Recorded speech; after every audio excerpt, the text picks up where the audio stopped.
देखिए, सबसे पहले तो उत्तर कलकत्ता का जो मीटिंग था उसमें उत्तर कलकत्ता के हर काउंसिलर, कोर कमेटी, जिला के जो लोग इम्पोर्टेंट पोजीशन में हैं, सबको उपस्थित होने का बात था। और एमएलएस का एमएलएस तो हम लोग गए थे, लेकिन अधिकतर काउंसिलर नहीं थे, अधिकतर नेतागण नहीं थे।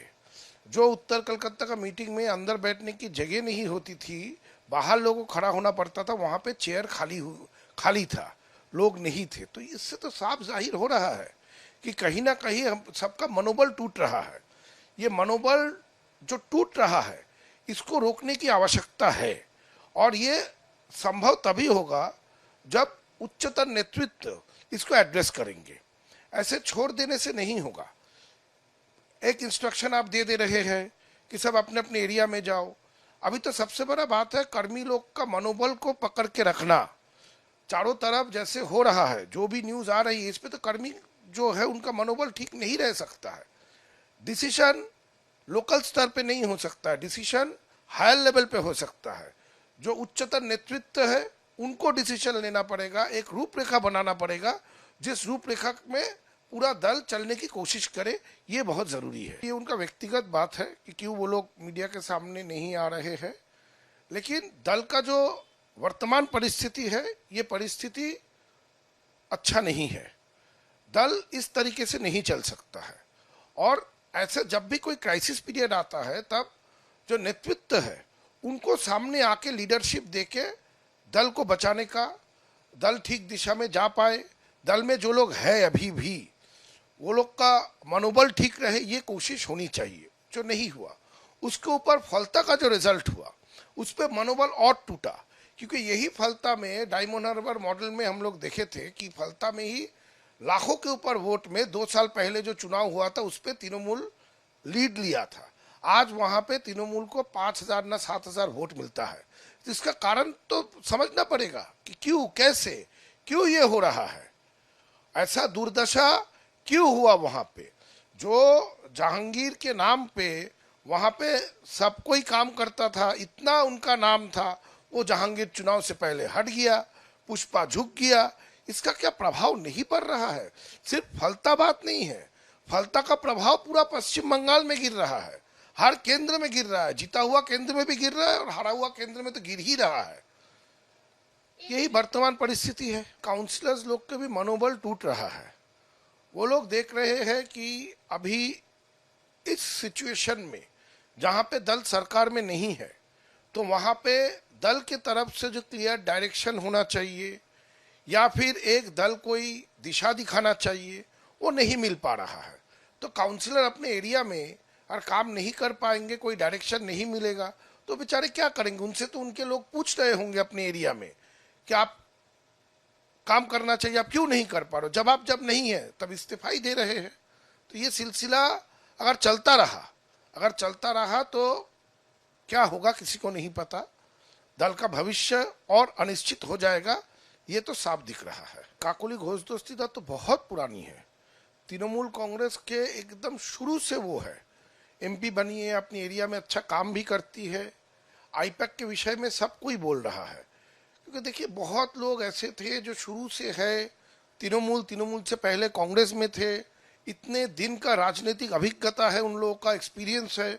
उनको भी जा जाके जब कम उम्र के नॉन पॉलिटिकल आदमी उनको गाइड करने की कोशिश करते, तो ये कहीं ना कहीं मन में लगता है कि जो हमें गाइड कर रहे हैं उनका पॉलिटिकल एक्सपीरियंस कुछ नहीं है।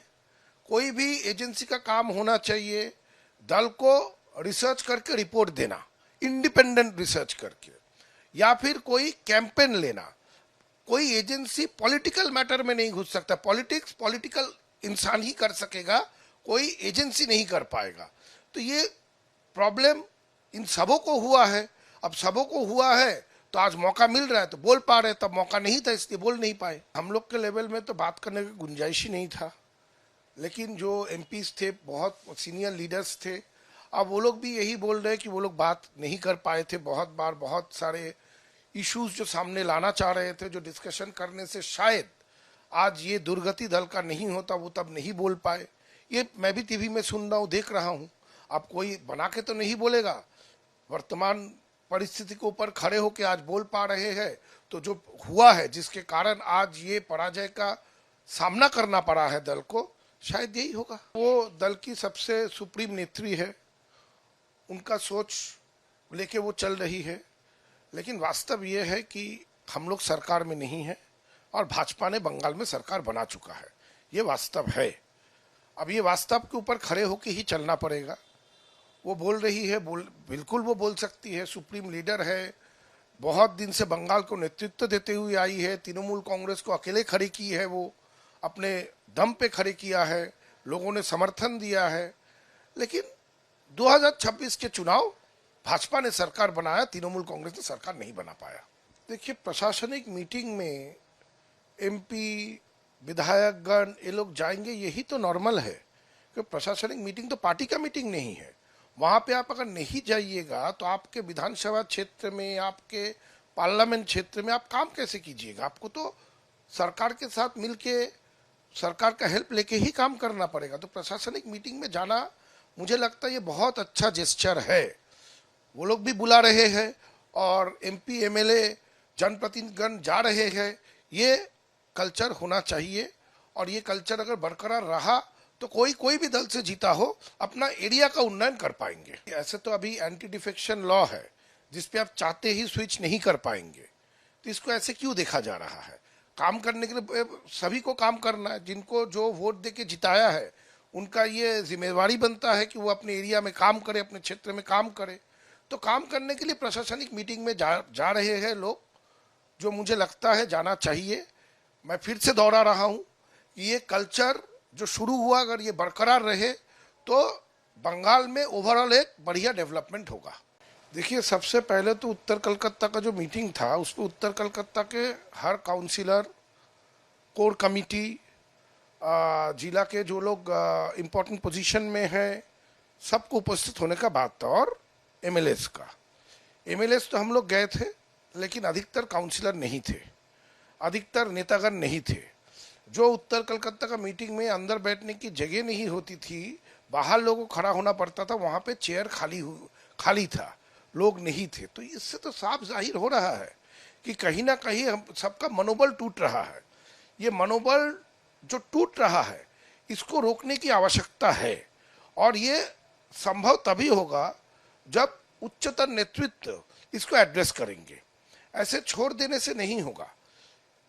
एक इंस्ट्रक्शन आप दे रहे हैं कि सब अपने अपने एरिया में जाओ। अभी तो सबसे बड़ा बात है कर्मी लोग का मनोबल को पकड़ के रखना। चारों तरफ जैसे हो रहा है, जो भी न्यूज आ रही है, इस पे तो कर्मी जो है उनका मनोबल ठीक नहीं रह सकता है। डिसीजन लोकल स्तर पे नहीं हो सकता है, डिसीजन हायर लेवल पे हो सकता है। जो उच्चतर नेतृत्व है उनको डिसीजन लेना पड़ेगा, एक रूपरेखा बनाना पड़ेगा, जिस रूपरेखा में पूरा दल चलने की कोशिश करे। ये बहुत जरूरी है। ये उनका व्यक्तिगत बात है कि क्यों वो लोग मीडिया के सामने नहीं आ रहे हैं, लेकिन दल का जो वर्तमान परिस्थिति है, ये परिस्थिति अच्छा नहीं है। दल इस तरीके से नहीं चल सकता है। और ऐसे जब भी कोई क्राइसिस पीरियड आता है, तब जो नेतृत्व है उनको सामने आके लीडरशिप देके दल को बचाने का, दल ठीक दिशा में जा पाए, दल में जो लोग हैं अभी भी, वो लोग का मनोबल ठीक रहे, ये कोशिश होनी चाहिए। जो नहीं हुआ, उसके ऊपर फलता का जो रिजल्ट हुआ, उस पर मनोबल और टूटा। क्योंकि यही फलता में, डायमंड हार्बर मॉडल में हम लोग देखे थे कि फलता में ही लाखों के ऊपर वोट में 2 साल पहले जो चुनाव हुआ था, उस पर तृणमूल लीड लिया था। आज वहां पे तृणमूल को 5,000 ना 7,000 वोट मिलता है। तो इसका कारण तो समझना पड़ेगा कि क्यों, कैसे, क्यों ये हो रहा है, ऐसा दुर्दशा क्यों हुआ। वहां पे जो जहांगीर के नाम पे वहां पे सब कोई काम करता था, इतना उनका नाम था, वो जहांगीर चुनाव से पहले हट गया, पुष्पा झुक गया। इसका क्या प्रभाव नहीं पड़ रहा है? सिर्फ फलता बात नहीं है, फलता का प्रभाव पूरा पश्चिम बंगाल में गिर रहा है, हर केंद्र में गिर रहा है। जीता हुआ केंद्र में भी गिर रहा है और हारा हुआ केंद्र में तो गिर ही रहा है। यही वर्तमान परिस्थिति है। काउंसलर्स लोग के भी मनोबल टूट रहा है। वो लोग देख रहे हैं कि अभी इस सिचुएशन में जहां पे दल सरकार में नहीं है, तो वहां पे दल के तरफ से जो क्लियर डायरेक्शन होना चाहिए, या फिर एक दल कोई दिशा दिखाना चाहिए, वो नहीं मिल पा रहा है। तो काउंसलर अपने एरिया में और काम नहीं कर पाएंगे, कोई डायरेक्शन नहीं मिलेगा, तो बेचारे क्या करेंगे? उनसे तो उनके लोग पूछ रहे होंगे अपने एरिया में कि आप काम करना चाहिए, आप क्यों नहीं कर पा रहे हो? जवाब जब नहीं है तब इस्तीफा ही दे रहे हैं।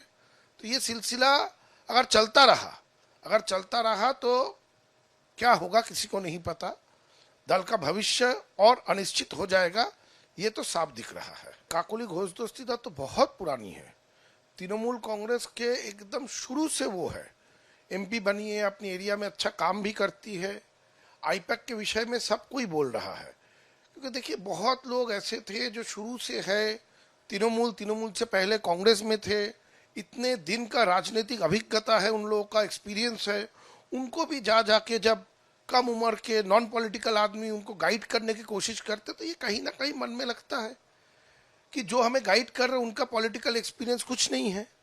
कोई भी एजेंसी का काम होना चाहिए दल को रिसर्च करके रिपोर्ट देना, इंडिपेंडेंट रिसर्च करके, या फिर कोई कैंपेन लेना।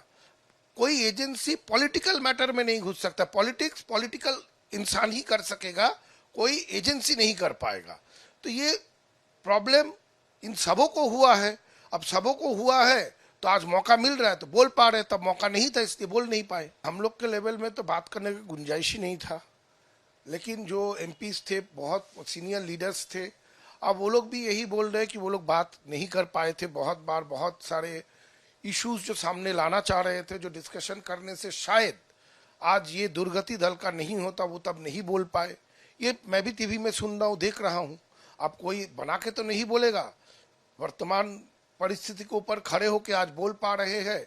तो जो हुआ है, जिसके कारण आज ये पराजय का सामना करना पड़ा है दल को, शायद यही होगा। वो दल की सबसे सुप्रीम नेत्री है, उनका सोच लेके वो चल रही है। लेकिन वास्तव ये है कि हम लोग सरकार में नहीं है और भाजपा ने बंगाल में सरकार बना चुका है, ये वास्तव है। अब ये वास्तव के ऊपर खड़े होकर ही चलना पड़ेगा।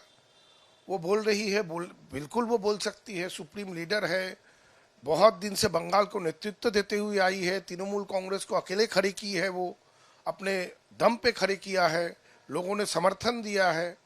लेकिन 2026 के चुनाव भाजपा ने सरकार बनाया, तृणमूल कांग्रेस ने सरकार नहीं बना पाया। देखिए, प्रशासनिक मीटिंग में एमपी विधायकगण ये लोग जाएंगे, यही तो नॉर्मल है, क्योंकि प्रशासनिक मीटिंग तो पार्टी का मीटिंग नहीं है। वहां पे आप अगर नहीं जाइएगा तो आपके विधानसभा क्षेत्र में, आपके पार्लियामेंट क्षेत्र में आप काम कैसे कीजिएगा? आपको तो सरकार के साथ मिलके, सरकार का हेल्प लेके ही काम करना पड़ेगा। तो प्रशासनिक मीटिंग में जाना, मुझे लगता है ये बहुत अच्छा जेस्चर है।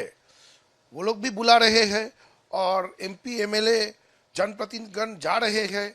ये कल्चर होना चाहिए, और ये कल्चर अगर बरकरार रहा तो कोई भी दल से जीता हो, अपना एरिया का उन्नयन कर पाएंगे। ऐसे तो अभी एंटी डिफेक्शन लॉ है, जिसपे आप चाहते ही स्विच नहीं कर पाएंगे। तो इसको ऐसे क्यों देखा जा रहा है? काम करने के लिए सभी को काम करना है। जिनको जो वोट देके जिताया है, उनका ये जिम्मेवारी बनता है कि वो अपने एरिया में काम करे, अपने क्षेत्र में काम करे। तो काम करने के लिए प्रशासनिक मीटिंग में जा रहे हैं लोग, जो मुझे लगता है जाना चाहिए। मैं फिर से दोहरा रहा हूं कि ये कल्चर जो शुरू हुआ, अगर ये बरकरार रहे तो बंगाल में ओवरऑल एक बढ़िया डेवलपमेंट होगा।